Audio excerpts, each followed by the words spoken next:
Welcome to the Sober Side podcast, Cricket. It's a pleasure to have you.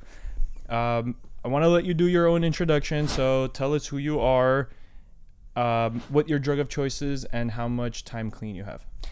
My name is Jessica. I was known as Cricket on the street for many, many years. My drug of choice was definitely 100% hands down criminal lifestyle, but methamphetamines.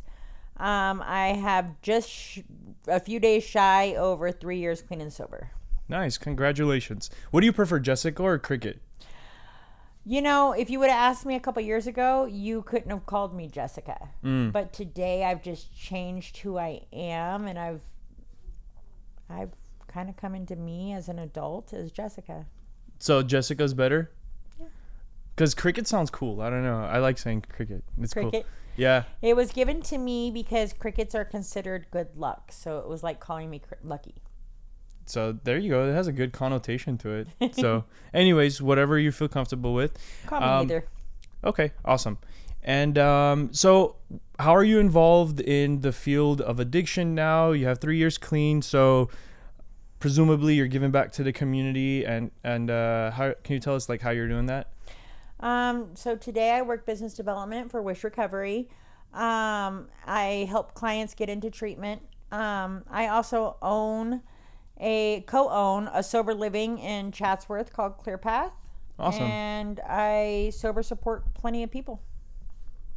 Right on. Amazing. Yeah, that's good to hear. So I want to dive into your story. Can you walk us through what it was like growing up? Where did you grow up and how your childhood was like? My early childhood was pretty amazing. So I grew up in Chatsworth, California. My grandfather was LAPD. My grandmother was a nurse. And we lived in the suburbs. I was treated very, very well. Went to Catholic school, as I've said earlier. Mm-hmm. But my mom was in and out of prison. So I remember being a young girl and helping my grandparents go to the store and pack boxes to go ship off to my mom. But I mean, it didn't seem like there was anything wrong in my life in my early childhood. It was just normal, everyday stuff. And your mom and dad were together? Not at this time. My mom and dad split up when I was younger, but my dad was a biker and my mom was definitely a criminal. Okay. Are we allowed to ask what your mom was doing and things like that? Like, kind of like a basic description? I'll leave her stuff to her. I'll tell all my stuff, but I'll leave her stuff to her. Fair enough. And so growing up, you're seeing that, you know, your mom is in and out of jail. How is this influencing the way that you're looking at life? I think my mom was trying to make me not scared for her, but she used to tell me all the cool shit about prison. Like, she would crochet these huge worms, and I mean huge worms, but they were for my bed, right? She would crochet me blankets and worms and like pillows, and they would all match, and they'd be all the pink and purples and cute. And then she would tell me all the cool stuff she would do in fire camp, and I would see all the cool things that we got to send her in her boxes, from art supplies to TVs and her shoes. And she would tell me how they would be hanging out. And I remember thinking at a young age, like, I want to go. Like, there used to be a commercial saying nobody ever grows up saying, I want to be a drug addict. I did. I grew up and I wanted to be like that. And I think what it was at a young age, I thought, my mom was going in and out of prison, and I used to think, well, she would rather be there than here. And she would tell me, again, all the fun stuff there, presumably to make me not scared for her. But I wanted to go. I wanted to go. I wanted to be a part of that life. Interesting. So at what age was like your first experience with getting close to that lifestyle? I don't really know. Like, I think in my teenage years, like 13, 14, like I would snatch things from stores and I don't really know when it started. To be honest, I think I just kind of feel like I always was a part of that life. Yeah, it's kind of a hard question. I can't even tell you like the earliest time I ever did something criminal, but I didn't start using drugs until after I was 18. But I sure sold them at a young age. I remember finding drugs in my mom's house, and a lot of them, and not knowing what I was doing, but I remember scooping drugs out of the container that I found and putting them inside film containers. Mind you, a film container, and I'd pack it full of meth, and I'd take it to school and sell it for $20, not knowing that it was worth a lot more than that at the time. Wow. But I was going to Apollo High School at the time, and I used to sell it to all my friends over there. So you would see kids your age using meth, in high school, pretty much. And you hadn't touched it at this point. I hadn't touched it. So I got pregnant with my son when I was 14. I had all my kids long before I turned 21. I had several kids. And I don't know. I just, like a lot of my friends around me were using, and I was still right along with them, but I wasn't using it yet. I had no problem selling it though. And that's kind of how I, in my head, rationalized what I was doing. Well, I'm not using it and they're going to buy it elsewhere. But I ran the streets and did just as much with them as everybody else did, whether I was using or not. I remember being in stolen cars at 14, 15 years old. I remember learning how to steal a car when I was like 13, 14 years old. I don't know. It was just kind of like, I don't remember where my world kind of switched from being an innocent kid to running the streets, to be honest. Interesting. But you do remember at one point being an innocent kid. Somewhat. I remember being in elementary school, and I would come to school smelling like cigarettes because I used to smoke cigarettes behind the dumpster, and I was young. I was like 11 or 10. I smoked cigarettes early. Wow. I smoked cigarettes real early. But, and I remember being considered the bad kid inside of Catholic school. I was the kid nobody else wanted their kids hanging out with. And I don't really know when that started. Interesting. So you had your first kid at 14, right? And when did you have your last kid? 21. 21. At what age did you first dabble with drugs and alcohol? It was roughly 18 or 19 years old. So I was in Portland, Oregon. I was hanging out at Q's Billiards on 172nd and Stark. And a lot of the people I was hanging out with were using meth. And I had this girl that had introduced me into no-dose at the time. And it's like a caffeine pill. And that shit wasn't cutting it. So I remember a girl that I lived with, and I can't remember her name, but I remember her at the time giving me a line, and it was like love at first sight. Like from that moment on, I loved the feeling. Interesting. So you graduated high school, or no. You didn't graduate high school? No, I didn't graduate high school. Okay. So did you drop out? What was the story with that? When I was 16, I was pregnant with my second child, and I flew across the United States to, I don't know if we were in Fort Benning, Georgia, or Fort Bragg, North Carolina. My kids' father was in the military, and I got a falsified document saying that I had permission to get married from my parents, and I didn't. And the first sergeant and his wife took us down to the magistrate office, and we got married because I was underage and I couldn't be on the military base unless I A, was married to a military member, or B, had a military guardian. So I was kind of forced to marry him, although I had planned on it anyway. It wasn't like it was against it. The father of my kids is a great man. We just made awful lovers. But I don't remember when I left, if I went out. I know I had visited him in Fort Benning, Georgia several times, but when I finally left and went out there, I think he was already in Fort Bragg, North Carolina, and that's where I got married at.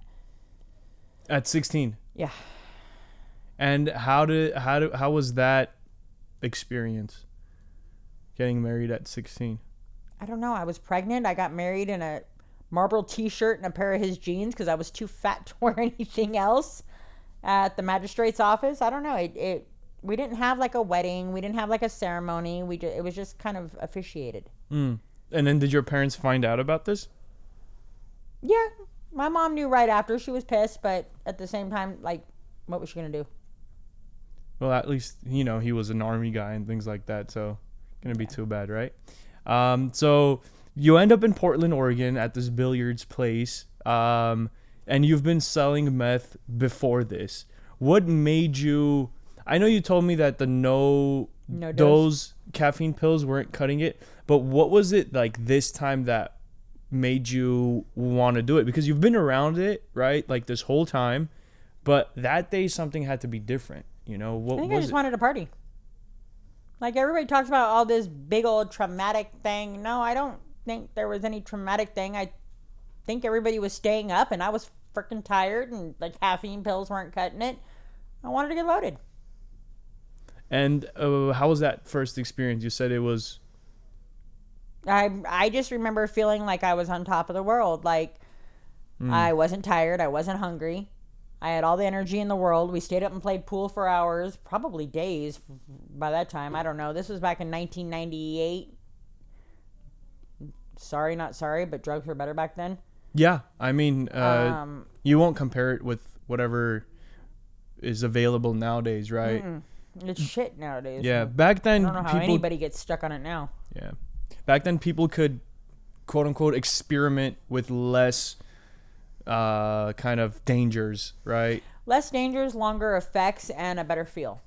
Do you think it's all the fentanyl that's like with in the drugs nowadays? Like what's... It's all the fentanyl, and it's the fact that the FDA cut the true ephedrine out of the system. I mean, out of the country, which is the best thing they could have ever done. But let's keep it real. Methamphetamine these days doesn't have real ephedrine in it. You got people trying to extract it from Sudafed and whatever else, and it's shit. Yeah. So that first day, trying meth at the billiards place, where does that take you? Does this become like an everyday thing or... Instantly an everyday thing. Wow. But enough to where I don't remember much of being out in Portland, but I know I was there for a year. So Portland was a blur. Life's a blur, but yeah. Life's a blur. So at what point do you remember after Portland? After Portland, I came home to the valley and reunited with all the friends that I used to hang out with before, but now I'm getting high. Not long after I came back to California, I ended up arrested for a stolen car. But I don't remember how long I was here before. I've done a lot of drugs. I've done a lot of meth. There's a lot of things I don't remember. And there's a lot of things that I don't remember in sequence. But I know I came back down here and I moved back into the house with my mom and started hanging out on Lead Street in Simi Valley, which was a friend of mine's dad's ranch. But all of us used to hang out in an old broken down fifth wheel that was in the back of this ranch or something. I barely remember. We were always loaded all the time. And there wasn't a time that we weren't getting high. My big thing was hot rails. What's that? It's not smoking it. It's not snorting it. It's almost like smoking it, but through your nose. I can't imagine that. So, like, you snort dope is one way people do it. Like a powder version? Yeah, you snort a powder version, or you smoke it, right? Yeah. This is using a glass tube, and you're heating it, but you're doing a line with it. It's like a hybrid of the two. Interesting. And the feeling is like a hybrid of the two, because there's two different feelings between snorting dope versus smoking it. Interesting. So, it's a blur, so I can't ask you, like, very specific questions. But I want to get to the part where you go to prison, and this time is longer than all the other times. Can you tell me how that happened and that My experience? long stretch? Yeah. So I am running the streets of the valley. I am doing God knows what, breaking into houses, stealing cars.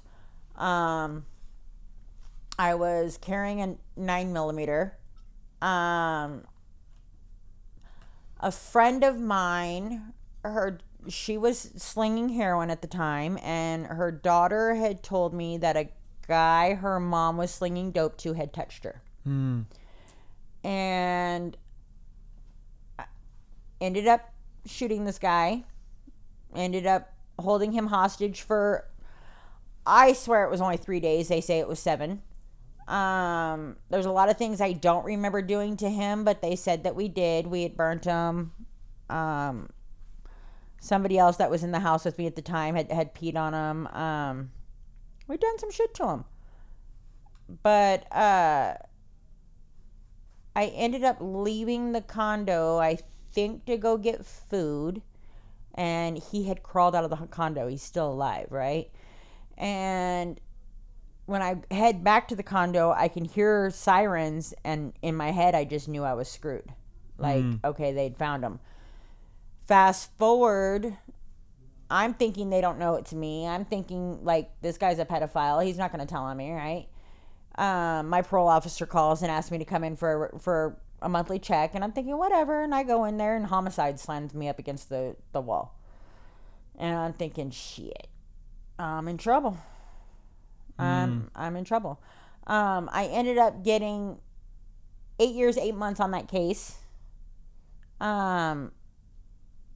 They had offered me no time if I would have told on the other person who was in the apartment with me, because they wanted him for some other shit, but I wasn't telling on nobody.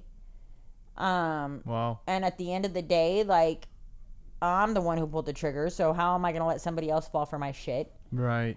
And I didn't trust the cops. Yeah. But to be honest, like, I got love on that case. It was proven that some shit had happened, but I had gotten love on that case. I should have done a lot more time than I did do. And I was all right with it. What? So, you did 8 years, or you did less than that? I did almost 8 years total. Okay. I mean, it sounds like he definitely deserved it, and it's pretty respectable that you didn't snitch, you know? No, I wasn't going to snitch. And, I mean, like, That's a lot pretty of crazy. people think I shouldn't have got the time that I got, but I was already on parole. Yeah. I was already on parole for I think, by this time I'd already been to prison twice. On parole, with a gun, selling dope, bunch of shit on me, like, to be honest, like, I got love on that case. I got a lot of What love happened on to the guy? Did they arrest him, or he pees out of a colostomy bag. I know that much. he pees out of a what? A colostomy bag. He'll never use the restroom normally. He'll never touch another kid normally. Yeah, well, he definitely deserved it. That's for sure. So, and then before this, what was the total amount of time like you had done in prison? Before this or in total? Just, yeah, before this, what was the... I did a Cumulative. 2-year trip, a 16-month trip, then I did this trip. I've done a total altogether of almost 17 years. So prior... Plus the 8. And almost 8. I've done a total of like almost 17 years with the 8. But I think before that, I think I did a 2-year trip and a 16-month trip, and then the 8. Okay, so there was more time after the 8. Oh, yeah. Okay. So, Twice after the 8. but the 8 was the longest. Yeah, because I've been to prison 5 times. Okay, what was the second longest? I think everything was like 2 years besides the 8. I had one 16-month trip, and the rest were 2-year trips, I believe, if I remember correctly. I don't know. Okay. So I want to get into the prison life, because we don't often see ladies who've been through prison, right? Like the shows that they have on Netflix, like The Orange is the New Black. Lame. Really? The closest TV show I've seen to women's prison would be Wentworth. And even still, that's stretching a lot. But the closest one I've seen that actually reminds me of real prison is Wentworth.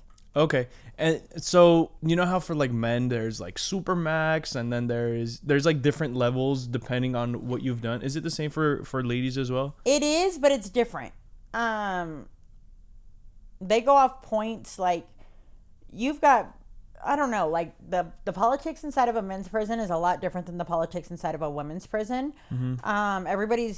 People aren't segregated. They're all thrown together. It doesn't matter whether you chopped your husband up and put him in a microwave or you buried a baby in the backyard. Like, your guys are all walking together. It doesn't matter if you stole a car or everybody's just walking together.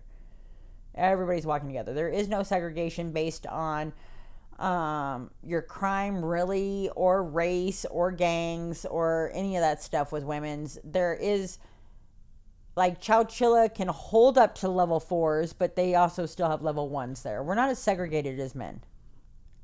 Interesting.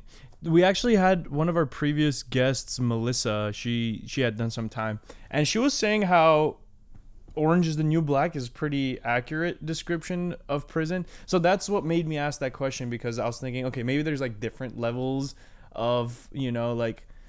What prison was she in? I have no idea. I don't remember. I don't even know if she told us. So I've been to VSP, Chowchilla, Folsom for Women, CIW.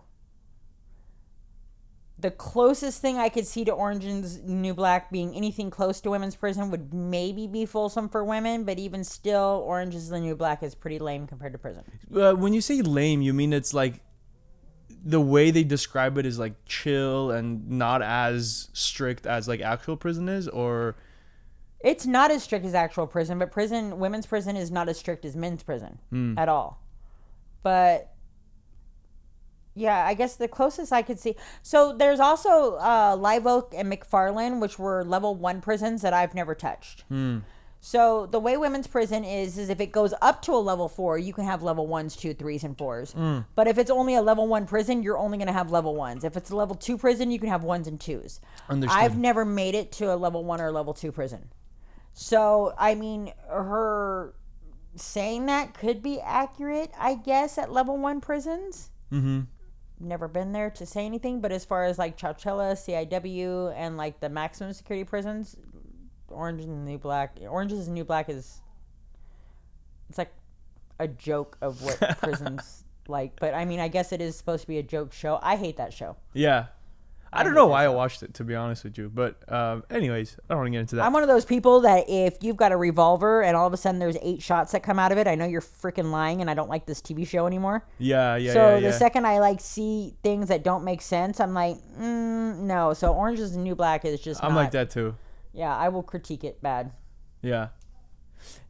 So you've been to so the highest level is what, level 4? And you've been to a level 4, or was it? So it was specifically a level 4 prison. They don't have any level 4 prisons that are only level 4s. I'm a level 4 inmate, but any level 4 prison will still have 1, 2, 3, and 4. Okay, yeah, but the categories you have like 1, 2, 3, and 4. 4 being obviously the most strict and the maximum security. Yeah, the one with, I would say, the more dangerous people in there, right? So how was that experience? You know, like coming, you know, like doing your 8 years, you just, you know, did all this stuff to this guy, you know, this pedophile. How are, you know, the other people in there, and how do you kind of like find your way, and what's your experience in there like? How do you pass your 8 years? 7? I mean, like, running around in trap houses and on the streets with a lot of people, like being in prison is just like being with a group of freaking people that you hang out with on the streets, I guess, from my opinion. Whereas I could see it could be shell shocking for somebody who doesn't hang out with, for lack of a better term, people like that. But like, to me, when I very first went to prison, like even the very first time, like I wasn't scared of it. Like I felt like I was hanging out with the homies. Felt like I was hanging out with family. You know, I mean, there's a lot of radical stuff that happens in there, but there's a lot of radical stuff that happens on the streets if you're living the street life as well. You know, I've seen some crazy shit in there, though. I mean, I've watched girls throw boiling hot citricide at each other and I've watched skin roll off somebody before. They burn each other with curling irons. Women are vicious. Yeah, I'm sure. Women are vicious. Men will shank you up. Women will mar your face on purpose. Wow. But women fight for different things than men do. Men fight over politics and respect and like who's taking the weight yard this week, I guess. From what I understand, I don't really know from perspective. I mean, from personal experience, obviously, but from what I've heard, women fight over their girlfriends, their dope, and their money. You know, and probably in that order. Girlfriends, dope, and money. Mm-hmm. And how accessible was dope inside prison? Yeah, very. Really? So did your addiction continue throughout like the prison terms? Oh yeah. Yeah, I think my last prison term was the only time I ever did any time sober. Okay. And why was that time different? Why did you choose to be sober that time? This last time I went to prison, I smuggled drugs in with me. I've done that almost every trip. I've brought drugs in with me. Mm-hmm. And this last time, it was a combination of things. Like I had somebody watching my dogs, and she needed money to take care of my dogs, and so selling the dope while I was in there was my primary goal, to make sure that I could send money back out. But at first, I was also using in there as well. And as August started coming up, my oldest daughter, not my oldest child, but my oldest daughter was about to have her first baby. And as we got closer to his due date, like I started thinking about it. I don't know why I didn't think like this with my kids. And I'm sorry for them that I didn't. But I didn't want my grandkids having a high grandma. Mm. And my sobriety date is August 26th, 2022, the day that my grandson was born. And I still had drugs on me at this point in time, and I still sold them while I was in there. But that was the moment I decided I'm not doing them anymore. And so you decided to not get high anymore, right? But you've been doing this like almost every day at least until that point. How do you just, like overcome such an addiction in one day? Well, because the amount of drugs that you get in prison versus the amount of drugs you get on the streets is two different things. To be honest, if it was something that I was trying to do while I was on the streets with drugs more accessible, it probably would have been a lot harder for me. But by this time, the amount of drugs, even though I had drugs on me, that I was doing was like minute.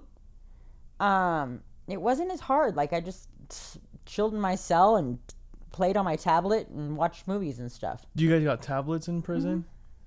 Like an iPad? They're like refurbished tablets, but like we can do phone calls on them. Wow. We can play games, videos. We can do video calls with our family members. Yeah. And everybody gets a free tablet, or? Mm-hmm. Sounds pretty nice, not gonna lie. Yeah. You can buy like different games on there. You can buy music on there. You get your text messages, your phone calls on there. Yeah. Wow. And this was at a level 4 or? I believe all the prisons have them now. I'm not sure about all the men's, but I know all the women's have them. Wow. I know a lot of the men's have them. I just don't know if all of them do. But I think so. Interesting. So you decide to, be sober for your grandson. And how was that first couple of days being sober from that point on? It was fine. I just ate and slept. I'm a meth head. I'm not like, it's not a drug that I'm kicking from. You know what I mean? It's gorge yourself and sleep. Yeah. I don't know. Like, I'm not downplaying anybody else, but to me, when I hear people say, "Oh, I'm kicking meth," I'm like, no, you're coming down. You don't kick meth. You just go to sleep. You kick heroin. You kick alcohol. You kick benzos. You don't kick meth, really. Not in my opinion. So why do you think some people do meth their whole life and are not able to let it go?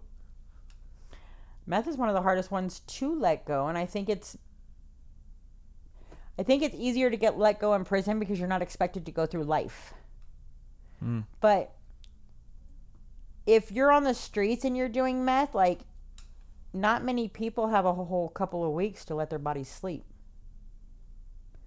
If you're out there hustling every day and you're doing meth, well, you have to keep doing meth to continue hustling. You know, if you're working, whatever it is that you're doing, not many people work that are loaded, but there are some that do. But whatever you're doing to be able to stay in the place that you're staying in, you're going to have to keep doing that. So, yeah, you may not kick meth, but you're literally comatose for roughly a week, and you still have no energy for several weeks after. So how are you going to survive? What do you, like, you literally don't want to get up and just to even go to the bathroom when you're trying to come off of it.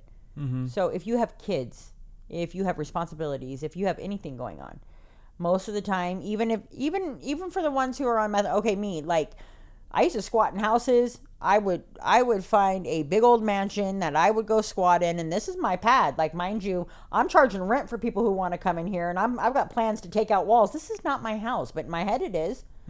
But in order to keep that house up, there's still things I have to do. I wouldn't, even squatting inside of a house, I wouldn't have had time to, the ability to actually come off of it.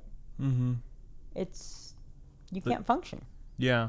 Kind of like the environment that you're in that requires you to do meth. You kind of have to be up at all times doing meth. So I understand. But I mean, I've experienced a lot of people who really enjoy it. And for them, it's like a psychological addiction where they just like it so much that they can't let it go. If I told you I didn't like getting high, I'd be lying.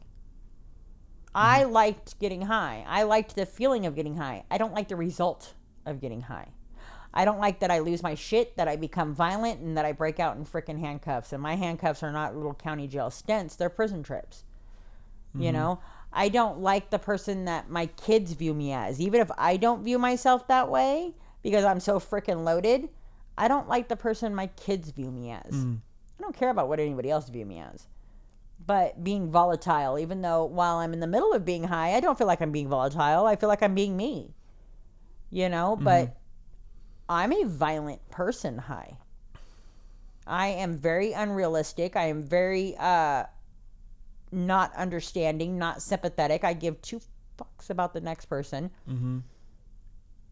While I'm in the middle of it, I don't feel like I'm that way. I feel like I'm being very rational. But there's a lot of things that I look back on when I was high. It's like, what the fuck was I thinking, dude? You know? And I don't like the results that I have of getting high. But in the middle of it, the feeling you have, I liked being high. Right.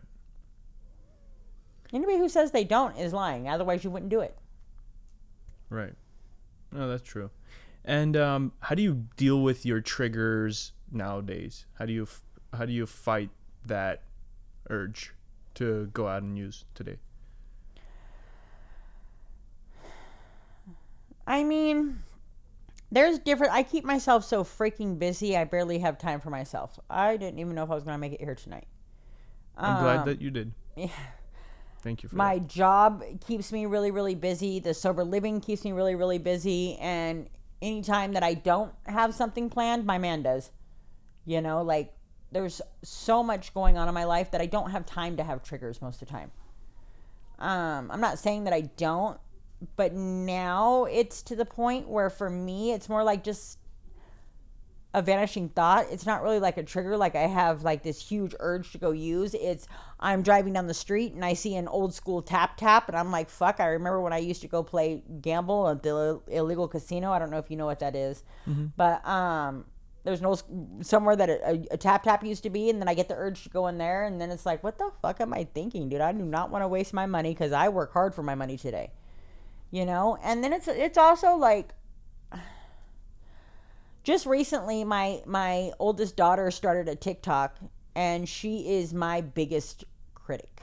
Out of all three of my kids, my oldest daughter is my biggest critic. She's also the most socially proper and will always smile and nod, but she's always critiquing people in her head. And just recently she started making TikToks about how the things my addicted mother used to do versus what she does today to make me have faith in her. And it's like, for her being so private and critical, for her making those freaking TikToks is huge for me. Like, I'm so unemotional anyway for a female, but like this shit gets my eyes a little wet. Yeah. Like, I'm not trading that shit for the world. The fact that I can show up and be there for my kids today, that I can show up and be there for my man today, that I can show up and be there for other people that are at early stages of recovery today, like, I ain't giving that shit up for nothing. I've got myself in a position that I never thought I would be in. I work a job that I never thought I would have. Mm-hmm. I have people who look up to me that I never thought would even talk to me. I'm not giving that shit up for nothing. To me, the secret to getting sober and staying sober is to create a life that's worth more than getting high. Amen to that. My man today, I have that guy because he saw a hot chick walking across the parking lot, because at the time I was tweaked out and probably 120 pounds. And the one thing I don't lose high is my tits, straight out. And he sees me walking across the parking lot, and then all of a sudden he sees me hopping up into his truck, and I pull out a butterfly knife and threaten to stab him. That smart man has not left me since. That is my husband today. I wish we were there. You know, and like something else we didn't talk about is what my last trip was like, when I finally got sober. And what that would be is my man was a heroin addict, and he's the first heroin addict I've ever been with. He's the first intravenous user I had ever been with. Like vein user. Yeah. And when I got with him, I told him that I was not going to be with a slammer, and I didn't want to be with a heroin addict. He slammed 7 grams of heroin a day when I got with him. He took himself down. He stopped slamming and took himself down to like 2.5 grams a day of smoking it. And we were in a stolen truck that ended up being a cop's truck. I don't know, I barely remember that, and the cops got behind us, and I was known for running. And I didn't always get away. Clearly, I've done quite a few prison trips, but quite often I did get away. And I was going to try to get away this night. And he was sick. He was sepsis. He had abscess, everything else from using heroin. And I remember asking him, should I try? And he looked at me and said, Ma, I can get rid of the last 2 grams. Getting rid of those last 2 grams was so hard for him to do. But he was like forcing himself to do it. Yeah. He could not get rid of those last 2 grams. And his whole thing was, Ma, I can get rid of those last 2 grams. Like, if we get arrested, I will be able to get off these last 2 grams. I had been up for so freaking long that I remember them telling me to step out of the truck. And I remember standing on the grass, and I remember them telling me to get to my knees, and I do not remember anything else. I was snoring by the time my face hit the blades of grass in front of me. I was so fucking exhausted. They hogtied me and carried me to the cop car. Wow. I do not remember getting fingerprinted. I don't remember any of it. I was knocked the fuck out. Wow. I was so freaking tired. But this was in my head how he could get rid of those last 2 grams. And like, I wanted something different, but even then I still didn't realize I had a problem. I knew my man had a problem. My man was a heroin addict. It's not me, you know? And I wanted him to get sober. And in order for him to get sober, I had to do something different for him.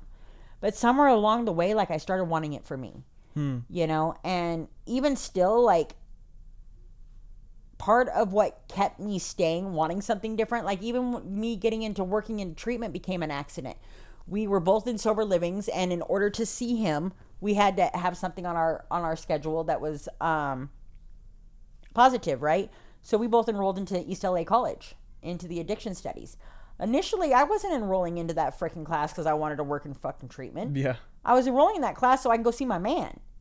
Somewhere in those classes, like, I started learning about me. I started learning about why I was the way I was. And there's a professor there. Her name's Dr. Vartanian.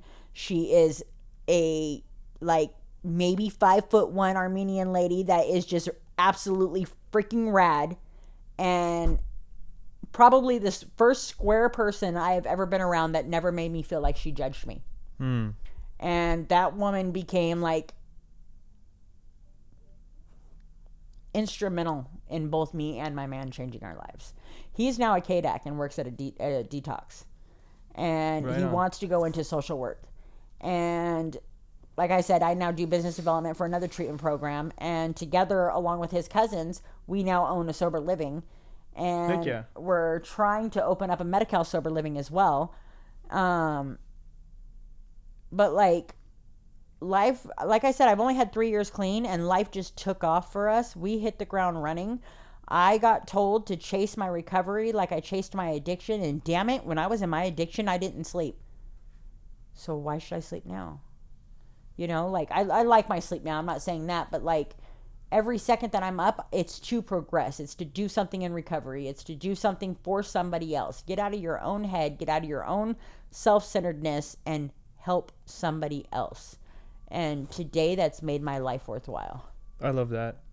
The first time I went to prison, I was in a stolen Jeep, and I think that I'd had it for too long, and I knew I needed to get rid of this Jeep. And so we went to the back of a store in Simi Valley, and this is so awful, but I seen this old guy pull up, and I don't even remember the kind of car, but it was like a goldish or champagne colorish car. And he hopped out to go to a mailbox, and I jumped out of the Jeep and went and stole his car. And mind you, this is 1999, 2000-ish, maybe 2001. I don't even remember. But I jumped in this car. I didn't know what the fuck a low jack was, but this car had it. What's a low jack?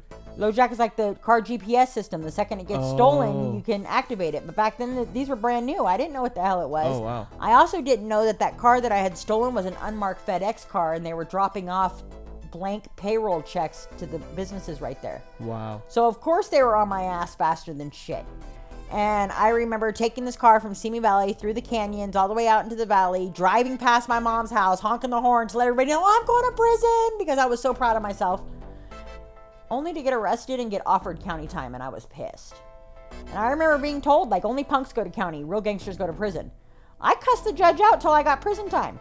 I was not going to be a county baby, you know? And I remember the first time I went to prison, I really thought that I graduated, like I've done it. You know what I mean? Like, it wasn't like, oh shit, I got prison time. It was like, fuck yeah, I made it. I'm a real convict.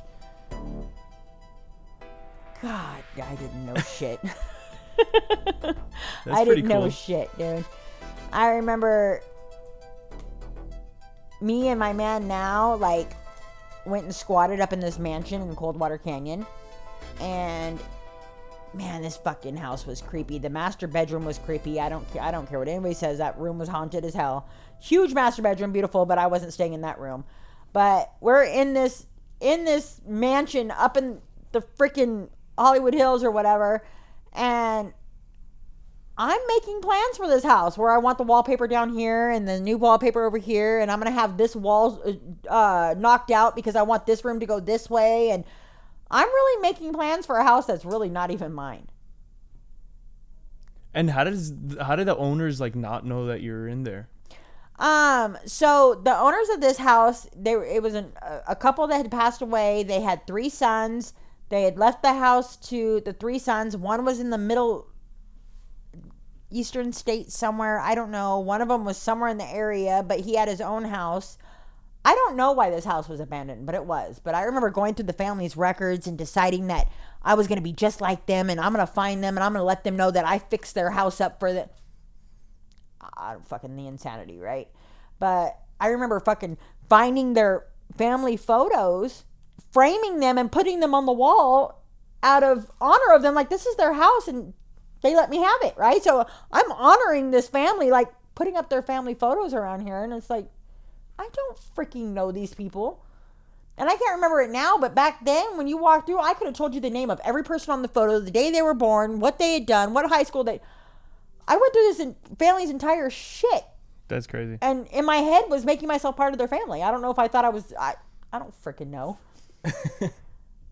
But yeah, like, I was going to build a deck on top of the garage because I wanted a sun deck for hanging out at the pool, and I was renting rooms out to other people. Like, okay, you can come live in my house. And there was like no security cams and stuff like when this was happening? Like, how long did this last for? Like, this was in 2021. Wow. Squatting is a real thing in the valley. Oh, wow. Legally, how did they like how long did it last, like, until like someone found out? I was so freaking high. I feel like I was there forever, but I think it was only like 4 or 5 months. That's a while. But that wasn't the only house we ever squatted in. Almost all these houses in the valley are squatter houses. Because if you can get in and you can change the locks and you can create a lease, they cannot prove that you didn't actually sign a lease with somebody. They can't prove that it's not a civil case. It's my word against yours that you didn't give me this lease. I've got a lease. I paid rent here.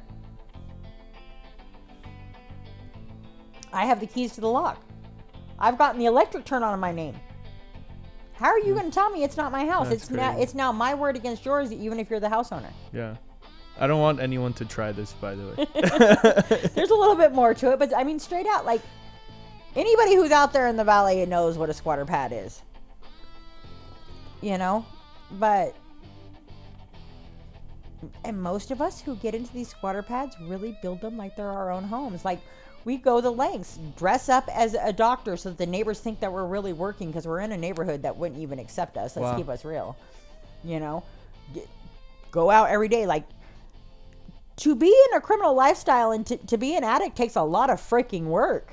It really does. Like, they'll say that addicts are the most resilient people out there. They just don't know how to channel their energy the right way. You know? I know that I never thought that I would be a productive member of society. I never thought that I could ever actually make it. And not because I didn't think I could do it. It's because I never thought I'd be accepted into it.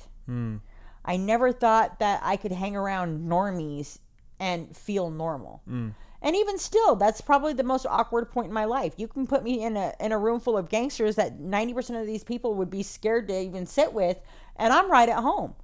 You put me in with somebody who's never smoked a cigarette, and I'm like, I don't feel comfortable. Yeah.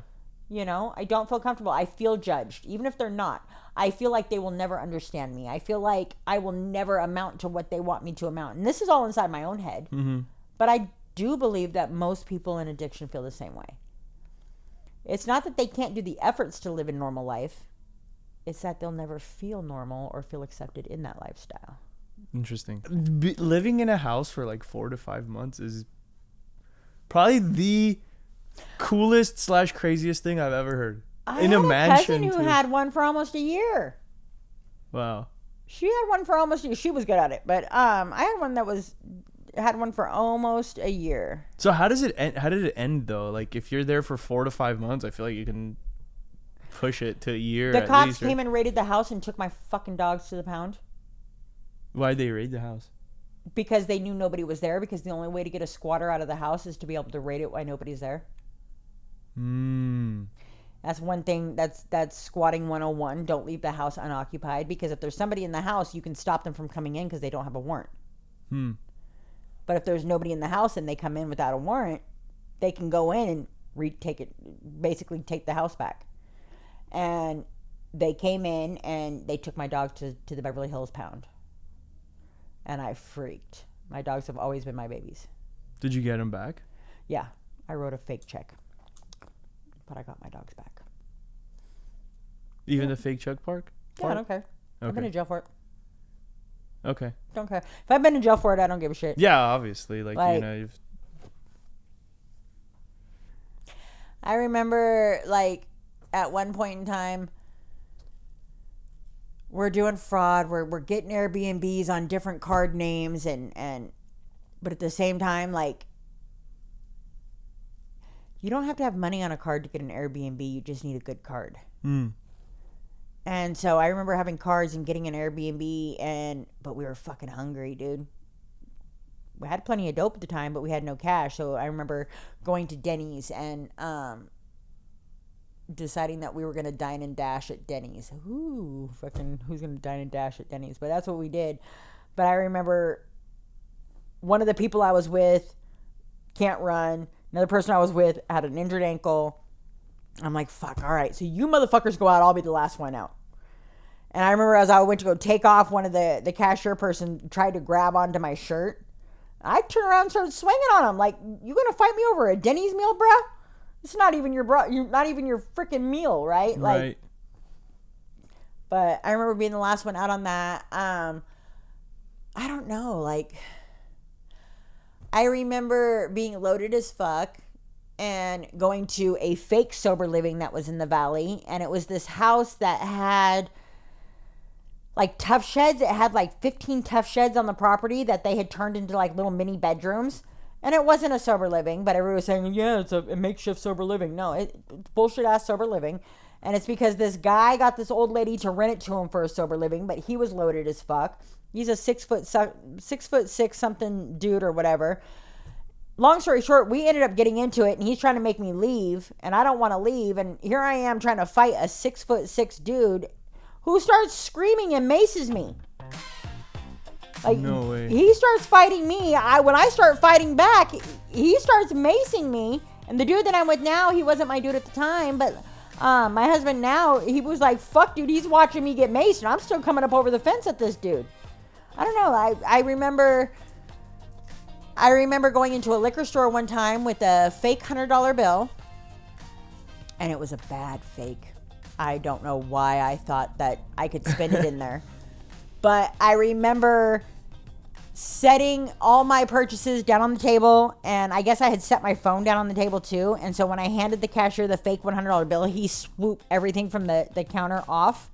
Well, he also swooped my phone off. And I'm telling him, like, bro, you're going to give me my motherfucking phone back.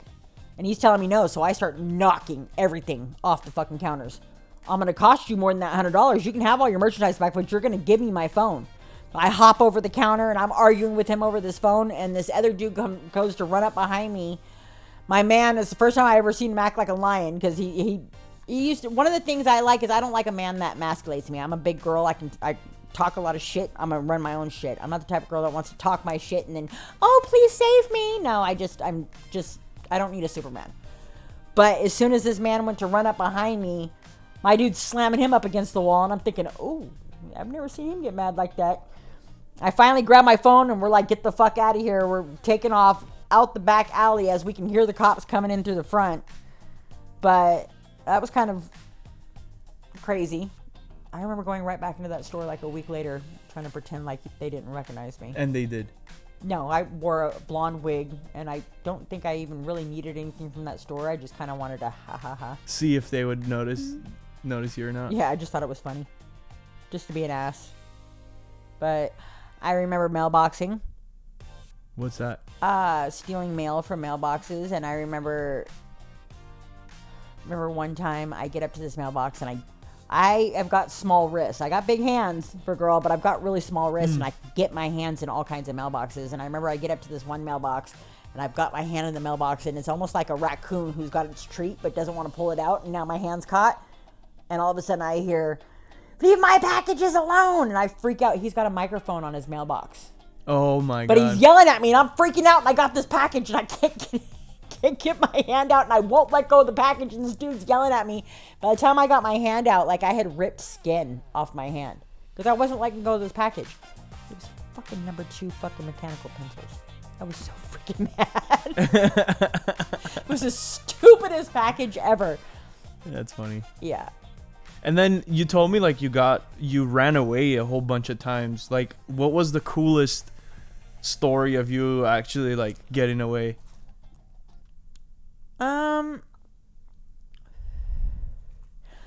I know one time the cops, I was in a stolen car. I pulled up to a house, and my dogs were in the back of the car. And the cops, as I pulled up to this house, the cop drove past me, and it was a known like trap house.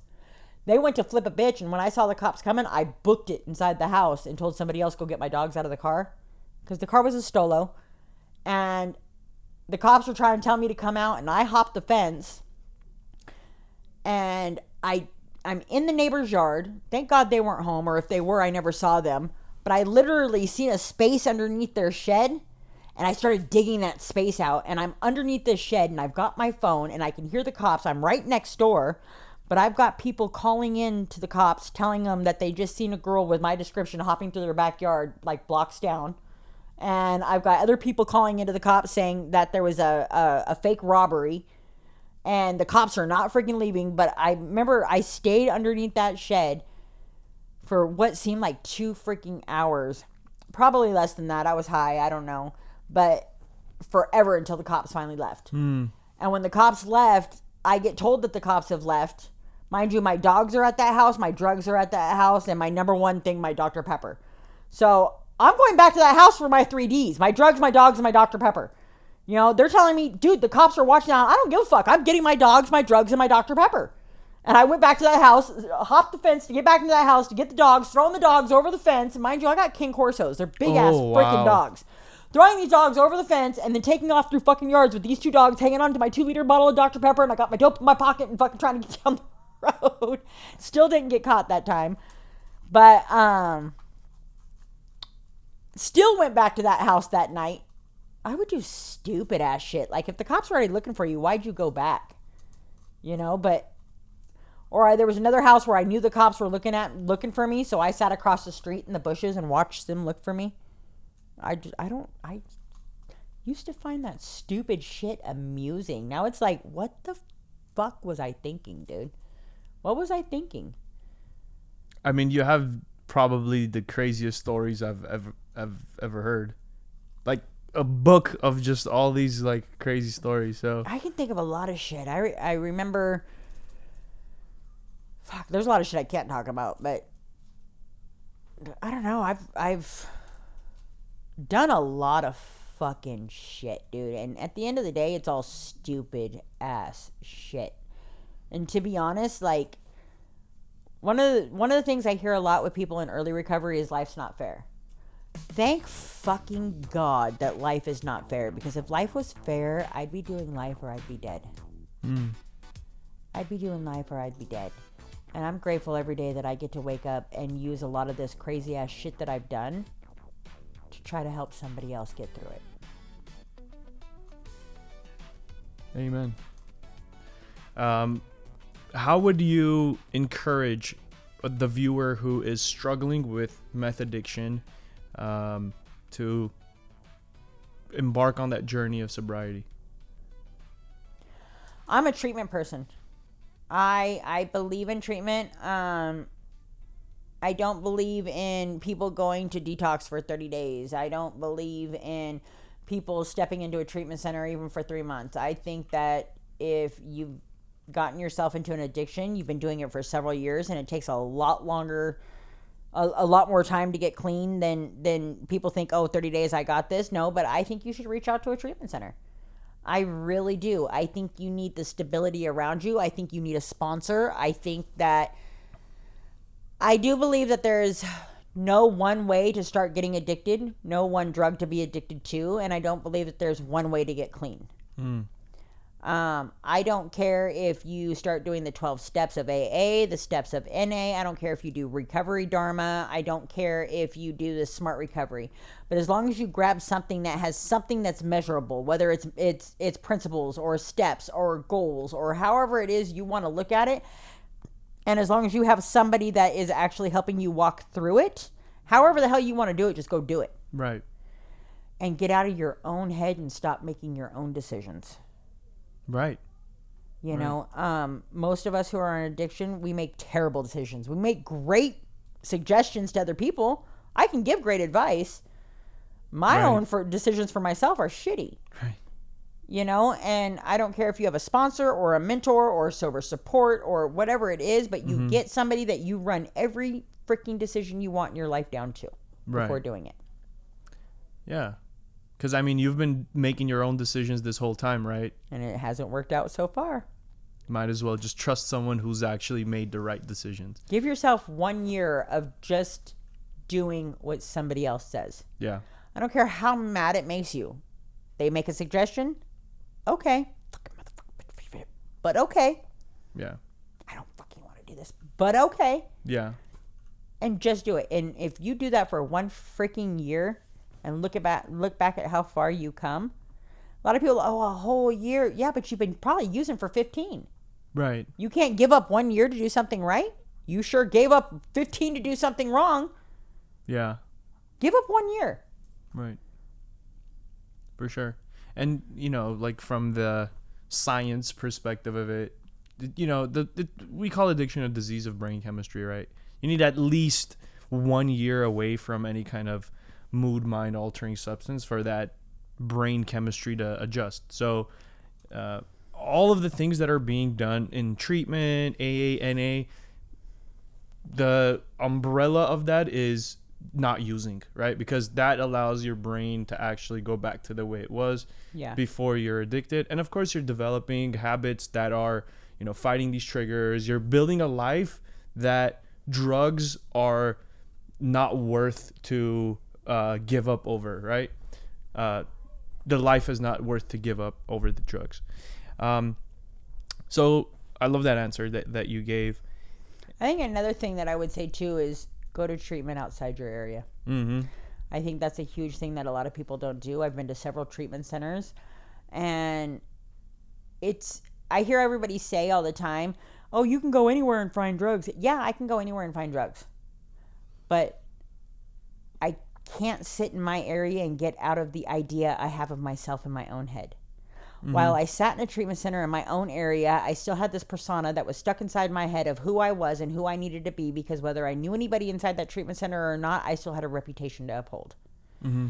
And when I was able to leave my area and go to a treatment center where there was no chance of me ever seeing these people again if I didn't want to, I was able to get out of the idea of myself in my head and actually open up, get vulnerable, and start doing some work. Love that. Say you were to meet God today, right? How would you want the people who love you to remember you as?